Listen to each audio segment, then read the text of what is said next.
Alors, ce qui est aussi intriguant dans vos ouvrages, c'est les personnages qui ont quand même une psychologie lourde. Lourde. C'est vrai que la psychologie dans beaucoup de vos ouvrages, c'est quand même important.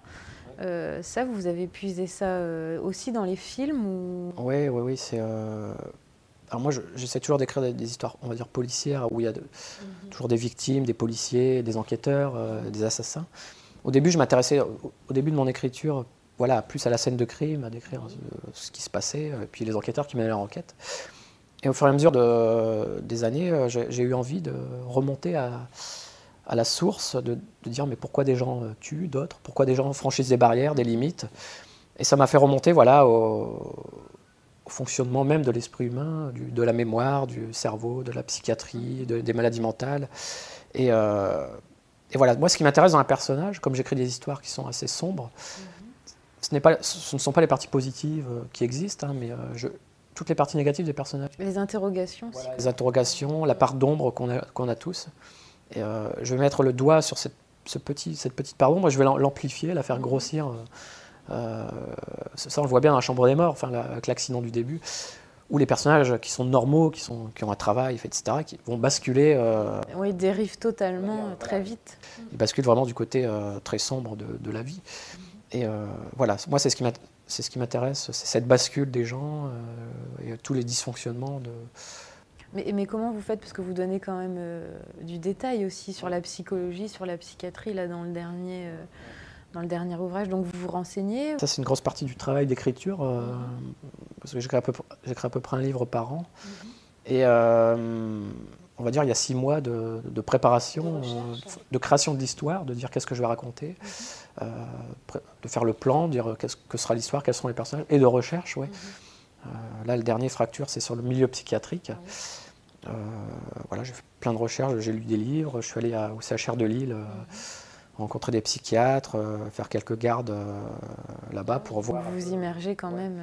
Ouais, parce que c'est un domaine compliqué, quoi. La psychiatrie, c'est très vaste, très complexe, donc il faut s'imprégner des lieux. Hein. Moi, je fonctionne par image, par son, par odeur, et j'essaye de retranscrire ça dans mes romans.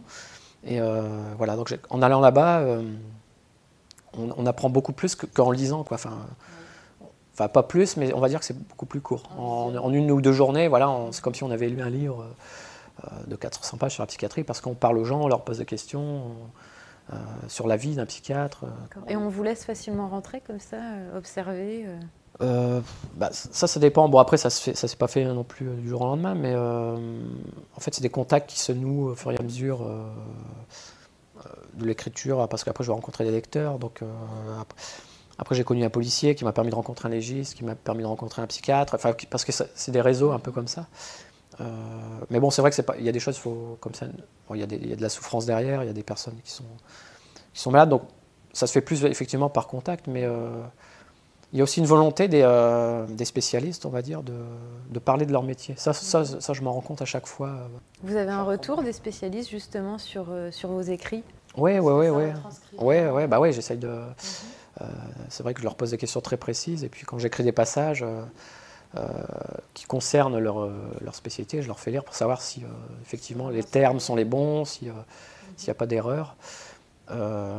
Et voilà, mais eux, ils ont une vraie volonté qu'on fasse bien le travail, c'est pour ça qu'ils veulent nous rencontrer, pour pas qu'on dise n'importe quoi non plus sur leur métier. Ils préfèrent qu'il y ait de la précision, qu'il n'y ait pas de clichés par rapport au métier. Donc c'est pour ça qu'ils sont assez ouverts pour qu'en définitive on les rencontre. Ouais. Et ces personnages, c'est des personnages que vous avez rencontrés, que vous imaginez? Oui, c'est un mélange des deux. Si on prend par exemple un médecin légiste, qu'on retrouve souvent dans les romans, la partie, on va dire, métier,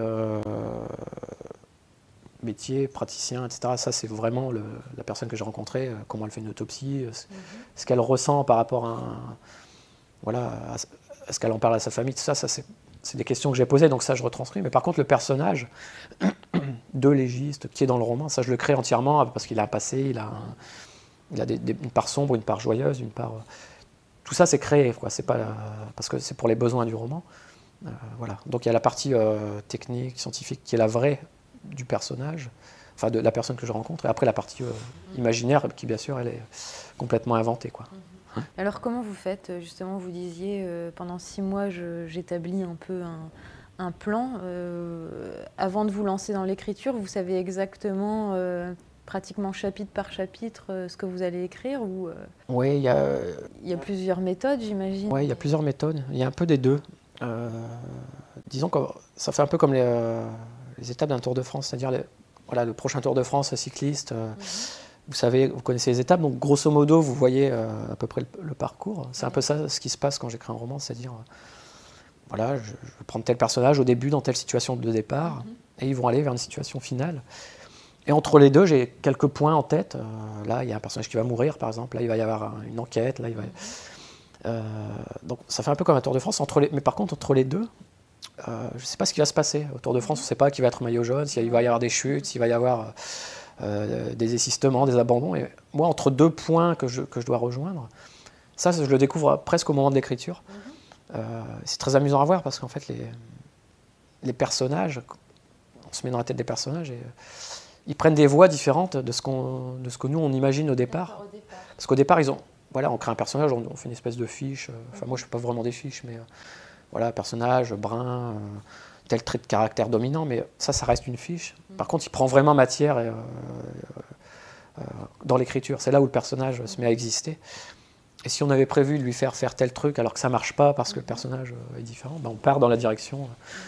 Mais ça arrive beaucoup à pas mal d'auteurs. Donc il y a toujours une partie, c'est bien d'allier les deux, de savoir où on va, mais de laisser le libre cours au personnage. Parce que parfois on se dit c'est le petit détail du chapitre 3 qui nous fait comprendre quelque chose à la fin de l'ouvrage. Donc on dit que quand même tout est bien... Ouais, bah, tout est effectivement ça. Alors après, il y a cette partie un peu plus où on se laisse un peu guider, mais après, quand on arrive à un chapitre plus loin, on se dit ah ouais, tiens, là, il faut que je rajoute un truc pour.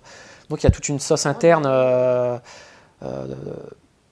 pour bien, parce qu'une intrigue, c'est complexe à construire, parce qu'on doit toujours se mettre dans la tête aussi du lecteur, de se dire où en est le lecteur à tel moment, par rapport à ce que moi je veux raconter. Est-ce qu'il est en avance sur moi? Est-ce que là, il va deviner ce que je veux dire? Donc en permanence, on fait des ajustements. En avançant dans l'histoire, je reviens en arrière tout le temps. Donc c'est vraiment quelque chose qui est très emmêlé. En fait, c'est comme une pelote de laine. Et à la fin, il faut essayer d'avoir une cohérence globale sur tout le roman, ce qui n'est pas toujours évident. Mais ça, c'est au fil de l'écriture aussi et des années, on s'y habitue aussi, quoi.